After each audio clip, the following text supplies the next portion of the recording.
할렐루야. 오늘 하나님 말씀 사도행전 28장 1절부터 5절에 있는 말씀입니다. 사도행전 28장 1절부터 5절에 있는 말씀. 우리가 구원을 얻은 후에 한즉 그 섬은 멜리다라 하더라. 토인들이 우리에게 특별한 동정을 하여 비가 오고 날이 참에 불을 피워 우리를 다 영접하더라. 바울이 한문나무를 거두어 불에 넣으니 뜨거움을 인하여 독사가 나와 그 손을 물고 있는지라. 토인들이 이 짐승이 그 손에 달림을 보고 서로 말하되 진실로 이 사람은 살인한 자로다. 바다에서는 구원을 얻었으나 공의가 살지 못하게 하심이로다 하더니 바울이 그 짐승을 불에 떨어뜨림에 조금도 상함이 없더라. 아멘. 할렐루야. 이제 사도행전 마지막 장 28장입니다. 이 사도행전 28장을 보면 넓게는 21장 17절부터 시작해서 마지막 절까지 이어지는 유대주의자들과 충돌로 본의 아니게 큰 소요를 일으켜서 일단 로마 군인에게 체포된 사도 바울이 그 후에도 그럴 율법 모독죄 아니면 사회 소유자 이런 것을 고소하는 일부 광신적 유대인들에 대항해서 수차의 변론 끝에 자신의 로마 시민권을 이용해서 직접 가이사 로마 황제에게 상소한 결과 로마로 압송되었던 과정을 기록한 사도 바울의 로마 여행 관련 기사의 연속적인 부분이죠. 또한 좁게는 유대 땅 가이사라에서 로마까지 이송 경로와 또 마침내 도착한 로마에서 약 한 2년간 사도 바울의 사역을 기록함으로써 사도행전을 마감하는 27장 1절부터 28장 31절까지의 종결 마지막 부분. 이런 문맥하에 28장은 크게 세 부분으로 나누어지게 되는데 전반부 1절부터 10절까지는 유라굴로 광풍으로 임시 도착한 멜리데 섬에서 사도 바울을 중심으로 일어난 이적들, 곧 사도 바울이 독사에게 물렸는데 무사했던 사실, 그리고 사도 바울이 그 섬의 지도자인 부친 그리고 맡은 이들에게 치유의 이적을 베푼 사실들을 기록을 했죠. 그래서 중반부 11절부터 15절은 멜리데에서 떠나서 마침내 로마에 이르기까지 여정을 기록했고, 그리고 후반부 16절부터 31절까지 로마에 도착한 사도 바울이 주로 그곳에 살던 유대인들에게 당신 안에서 모든 구약을 이루시고 새로 신약을 여신 예수 그리스도의 복음을 전하는 거죠. 대부분 유대인들이 이를 거부하면서 신약 시대에 이르러서 구원의 복음이 유대인의 거부로 이방인에게 전파되게 하신 하나님의 섭리를 지적한 그러한 사실과 함께 2년간에 걸친 사도 바울의 로마 사역을 요약 보도함으로써 사도행전을 끝맺게 되는 거죠. 이 전반부 멜리데 섬에서의 사도 바울의 이적에서 우리는 다음 두 가지 구속사적 교훈을 얻었어요. 첫 번째, 이 사건은 하나님의 종은 어떠한 상황에 처하든지 간에 또 세상 사람의 눈으로 보기에는 그 어떠한 사건이 일어나든지 간에 그가 하나님 안에 거하기만 한다면, 하나님과 성령님과 동행하는 삶을 살기만 한다면 언제나 하나님의 보호하심을 얻을 것을 보여주는 거죠. 또한 역으로 이처럼 하나님의 종들에게조차 뱀을 이기고 뱀을 물리칠 수 있는 힘을 그 종들에게 허락하실 능력이 있으면서도 사도 바울을 이 당시 죄수의 신분으로 전락하게 하신 것은 하나님이 하나님의 종 바울을 구할 힘이 없으셔서가 아니라 이를 통해서 복음이 더 널리 전해지게 하시고자 하는 하나님의 계획이 있기 때문이었음을 보여준다는 거죠. 여기서 우리는 물론 하나님은 하나님의 백성들에게 영육 간의 평안을 주시기를 원하지만 궁극적으로 하나님이 우리에게 주시고자 하는 것은 천국의 구원이에요. 그래서 때로는 잠시 동안 사는 것에 불과한 이 세상에서는 최종적인 천국 구원을 위해서 환난이나 역경도 주실 수 있기 때문에 그럴 때 요동하지 말고 고난과 역경의 의미를 잘 보고 더욱더 하나님을 의지해야만 살아갈 수 있다는 것을 보여준다는 거죠. 그리고 이제 중반부 11절부터 15절까지는 멜리디에서 로마까지의 바울의 여정에 대한 말씀이고, 후반부 16절부터 32절까지 기록된 말씀들을 구속사적으로 이해할 때 우리는 다음 두 가지 큰 구속사적 교훈을 발견하게 된다는 거죠. 첫째, 사도 바울이 로마에 도착한 직후부터 곧바로 시작해서 석방될 때까지 2년 동안 계속해서, 그것도 바로 자신을 아무런 잘못이나 허물이 없음에도 불구하고 고소를 해서 지금 자신을 죄수의 신분으로 이걸 로마에 오게 한 장본인들이고 자신의 동족으로서 자신을 핍박하고자 하는 유대인들을 향해 조속히 유대교적 오류를 버리고 곧 우리 주 예수 안에서 신구약을 온전히 계승한 기독교 신앙을 받아들이라고 전도를 행했다는 사실이죠.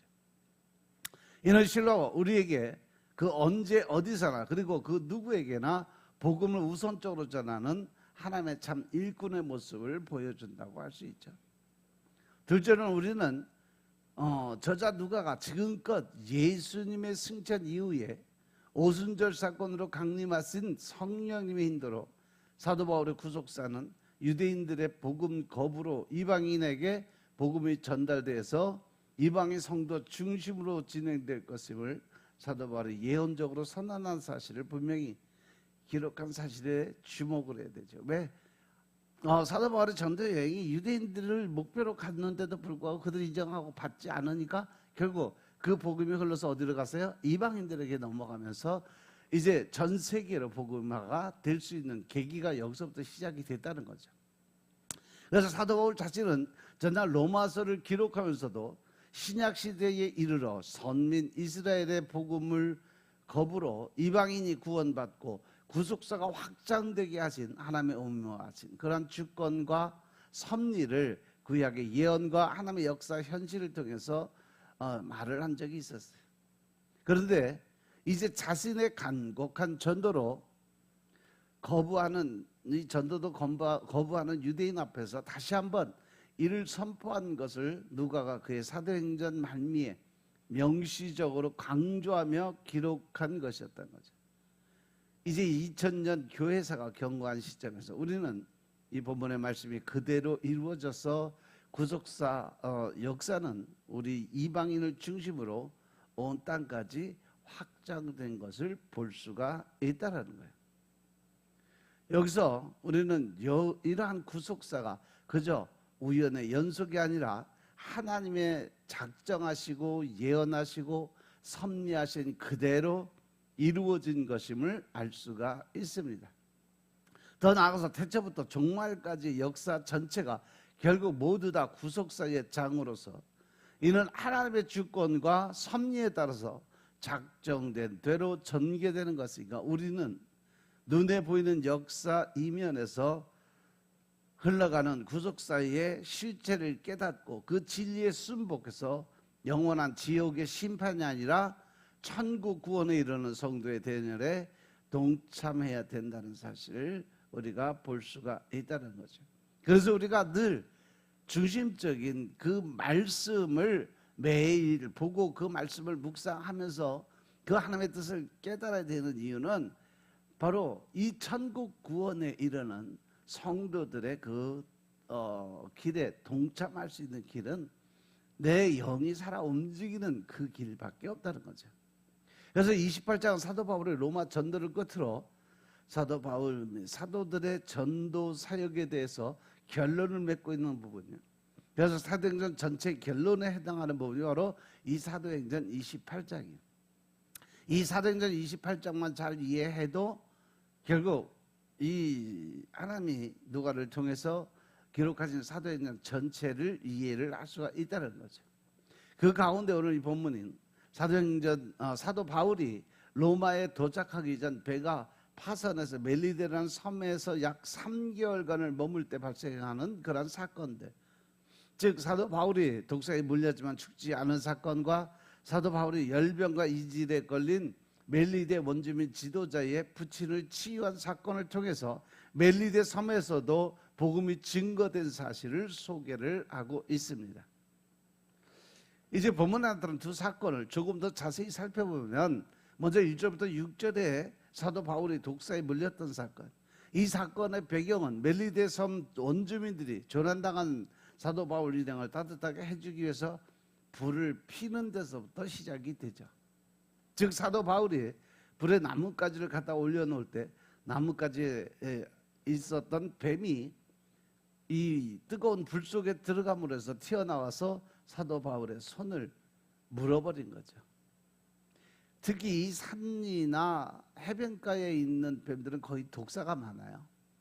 한번 물리면 거의 다 죽는다고 보는데, 이것을 목격한 멜리데 원주민들이 사도 바울의 필경 살인죄를 지어서 신의 징벌을 받는다고 생각을 하게 되죠. 이것은 멜리데 원주민들의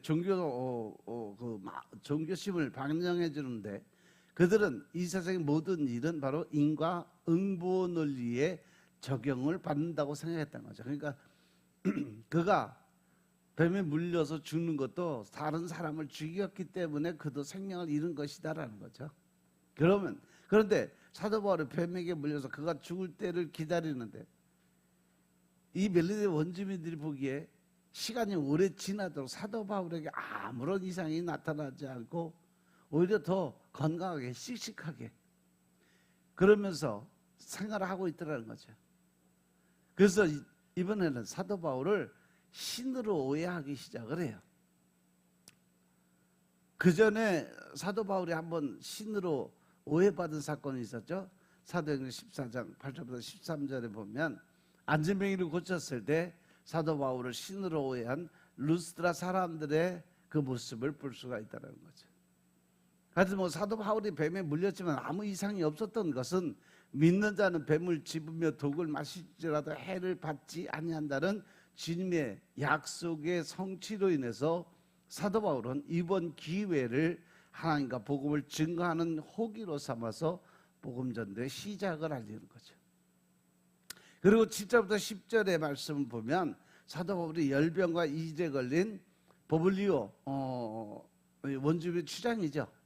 그의 부친을 치유한 사건이에요. 여기서 보블리오는 멜리데 원주민들의 추장이었어요. 그래서 그는 원주민들에게 아주 지대한 영향력을 미치는 인물이죠. 따라서 사도 바울이 보블리오의 그 부친을 치유한 이 사건은 보블리오로 하여금 사도 바울에 대해서 신적 존경을 갖게 했을 것이고, 자연히 원주민들에게도 그 영향력이 파급되었을 것이라는 거죠. 물론 이 사건으로 사도 바울이 전하는 복음 역시 놀라운 속도로 멜리데 섬 전체에 전파가 되었습니다. 결국 본문의 두 사건은 멜리데 섬을 복음화시키기 위한 성령 하나님의 역사하고 하나님의 섭리의 결과였음을 우리가 볼 수 있다는 거죠. 그 전승에 보면 보블리오가 멜리데 섬의 최초의 목사가 됐다고. 그래서 결국은 로마가 그 섬을 정복하면서 이 보블리오가 첫 번째 순교자가 됐다고 전해요. 실제로 멜리데 섬의 초대교회가 박해를 피해서 예배를 드리던 지하 묘지, 즉 카타콤이 발견됨으로써 멜리데 섬이 복음화된 역사성을 입증이 되어 있습니다. 이상의 사실에서 우리는 세계 복음화를 위한 하나님의 치밀한 계획과 섭리의 오묘함을 깨닫게 되죠. 그럼 이제 1절을 보시면 우리가 구원 얻은 후에 안즉 그 섬은 멜리데라 하더라. 배에 탄 모든 사람들이 천신만고 끝에 육지에 상륙한 지 얼마 지나서야 그들은 자신들이 상륙한 그곳이 멜리데라는 섬인 것을 알게 됐다는 거죠. 이 멜리데는 지금 현재 말타 섬이죠. 이 섬은 시실리 그 섬 남방에 있는 것으로 길이가 한 30km, 폭이 16km, 엄청난 크기죠. 그리고 시칠리에서 약 100km, 아프리카 해안의 북동쪽으로 약 340km 지점에 위치를 하고 있다 그래요. 이 섬이 BC 1700년부터 페니키아인의 식민지였지만 2차 포니 전쟁 초기에는 로마에 의해서 점령이 되는데 이때 복음이 이 땅에 이미 들어가 있는 상태고, 그리고 그 종교 탄압이 시작이 됐던 자리예요. 그리고 1차 세계대전 이후로는 영국의 영토가 돼서 지중해 함대의 주요 기항지가 됐어요. 한편 다른 사람들이 이 섬이 일리아 연해의 멜레다라고 주장하기도 하는데 일반적으로 인정하기 힘들다는 것이 정설이에요. 어쨌든 처음부터 계획하지 않았던 멜리데 섬에 상륙하게 된 것은 사도 바울의 충고를 무시하고 겨울바다의 위험을 무릅쓰고 베니스로 떠나기로 고집했던 선장과 백부장의 그 문제를 나타냈죠. 그런데 그나마 이 섬에 안전하게 상륙할 수 있었던 것이 사도 바울의 배후에서 역사하셨던 하나님의 은혜 덕분이었다는 거죠. 그리고 2절에 보니까 도인들이 우리에게 특별한 동정을 해서 비가 오고 날이 참에 불을 피워서 우리를 다 영접했다 그랬어요. 도인들이 특별한 동정을 했다. 사도 바울과 함께 배탄 모든 사람들은 헤엄쳐서 물에서 나왔고, 또한 그간 2주 동안의 풍랑에 시달렸으니까 저들의 몰골은 말이 아니었을 거라는 거죠. 그런데도 불구하고 멜리데 섬의 주민들은 저들을 반갑게 맞아주고 환대해 줬다는 거죠. 그래서 날씨가 춥고 아직까지도 비바람이 남아있으니까 불을 피워서 그들을 안내해 줬다는 거예요. 멜리데 섬인 주민들이 남의 불행을 틈타서 자신들의 이익을 챙기는 난파선 약탈자들이 아니었다는 거예요. 그들은 도리어 조난당한 276명의 낯선 사람들을 따뜻하고 친절하게 대해줬어요.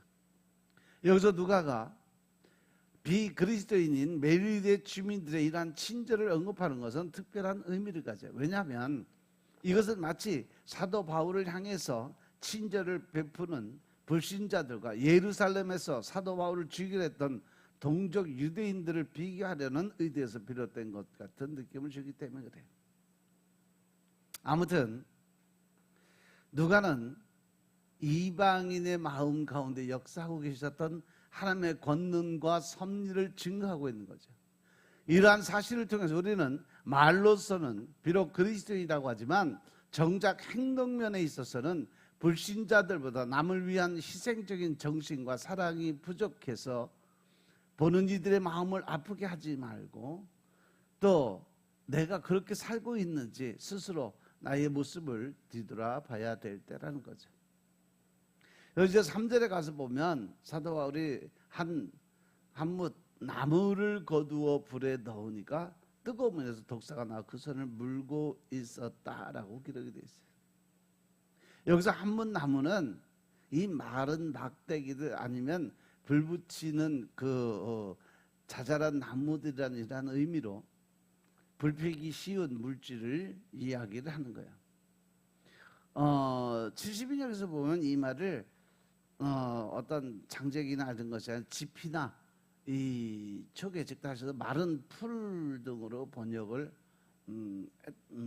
했는데 70인역에 보면 그 사도 바울이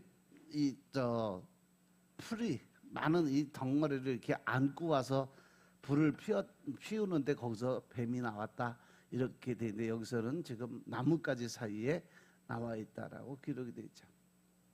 한편 항해 도중에 사도 바울이 승선한 사람들을 위해서 세운 공적을 생각해 보면 사도 바울은 상륙 후에 저들로부터 섬김의 자리를 요구할 수도 있었어요. 내가 너희들 다 구해줬으니까 이제는 니들이 나를 섬기라 하고 그냥 왕의 자리에 설 수도 있었다는 얘기죠. 그런데 사도 바울은 도리어 계속해서 불을 피우기 위해서 나뭇가지를 줍고 또 그 불을 피우는 것은 그가 참으로 그리스도인의 마음을 지닌 겸손하고도 온유한 하나님의 일꾼이었음을 몸소 실천해 보이는 것을 우리가 볼 수 있다는 거죠.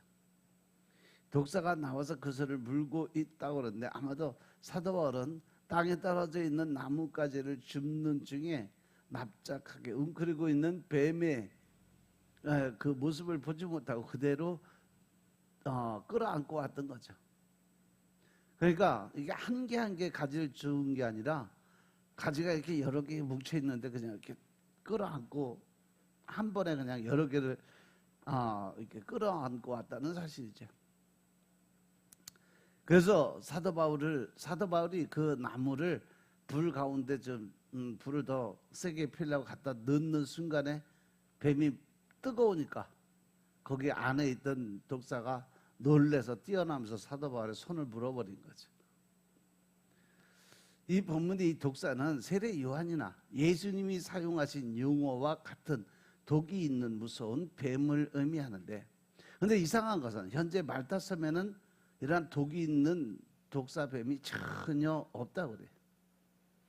이에 관해서 대부분 학자들이 1900여 년 동안 인구 급증과 환경 변화로 인해서 생태계의 파괴 등으로 독사가 멸종된 것으로 보고 있어요. 그러나 사도 바울 당시에는 이러한 독사가 분명 존재하고 있었다는 거죠. 즉 사도 바울이 뱀에 물려 죽을 것이라고 생각한 원주민들의 태도로 보아서 누가의 기록은 정확한 것으로 보이고, 특별히 하나님의 초자연적인 권능이 사도 바울의 역사하셨음을 부각시키는 그러한 의도가 있었다는 겁니다. 나머지는 다음 시간에 하겠습니다. 기도드리겠습니다. 아버지 하나님 감사드립니다. 오늘도 우리가 사도행전을 통해서 사도 바울을 통해 하나님이 하시는 그 말씀을 깨닫고 알게 하시니 감사합니다. 늘 신령과 진정의 마음으로 주님의 나라를 바라보게 하여 주옵소서. 성령님의 인도하심으로 우리가 늘 하나님의 뜻을 깨닫고 늘 주님의 권세한 능력을 알게 하시고 순종케 하시고 복종하는 믿음을 통해 주님의 나라 영광 위에 살아가게 하옵소서. 사도 바울처럼 언제 어디서나 항상 복음 전도의 삶을 감당케 하시고 이제는 하나님의 뜻을 세워가는 주님의 영적인 권세자 될 수 있도록 주님이 축복하옵소서. 이 모든 말씀을 주 예수 그리스도의 이름으로 감사드리며 기도드려서옵나이다. 아멘.